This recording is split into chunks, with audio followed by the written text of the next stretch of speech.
अस्सलाम वालेकुम। आज हम आपके लिए लाए हैं चटपटी मज़ेदार चटनी की रेसिपी जो आपके इफ्तार को मज़ेदार बना देगी। तो चलिए शुरू करते हैं।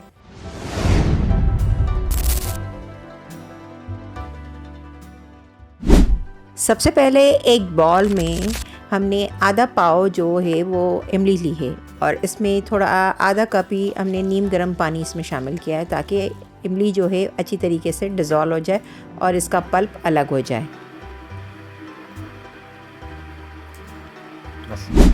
अब आधी प्याज लेंगे और उसको भी चॉप कर लेंगे।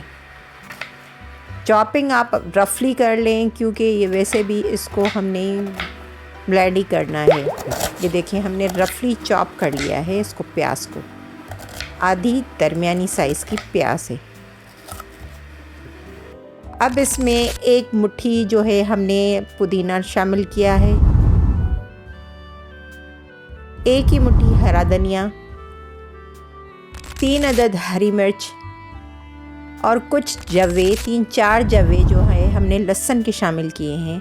और इसमें जो हमने अभी चॉप किया था प्याज वो भी हमने इसमें शामिल कर लिया है। अब इसमें हमने जो इमली का पल्प लिया था वो हम इसमें शामिल करेंगे और इसमें तकरीबन 1 बड़ा चम्मच जो है वो है इसमें हमने नमक का शामिल किया है और 1 बड़ा चम्मच ही हमने चीनी का भी शामिल किया है। सफ़ेद ज़ीरा इसमें शामिल किया है आधा छोटा चम्मच और कुटी हुई लाल मिर्च छोटा चम्मच।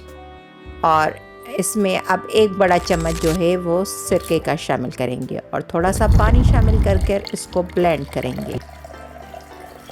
इसको कवर करके इसको हम अच्छी तरीके से इसको ब्लेंड करेंगे ताकि एक पेस्ट सा शामिल और हमें चटपटी सी चटनी मिल जाए।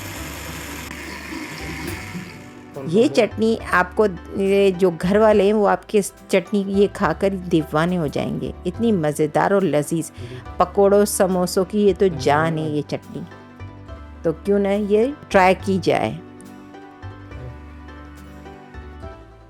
देखो इतनी क्वांटिटी में हमने इतनी सारी चटनी बना ली है। अब आप इस स्टेज पे आप इसको फ्रिज में रखकर तकरीबन 15 दिन के लिए इस्तेमाल भी कर सकते हैं। ये मज़ेदार सी रेसिपी आपके रमज़ान को मज़ेदार बना देगी। Thanks for watching. अल्लाह हाफ़िज़।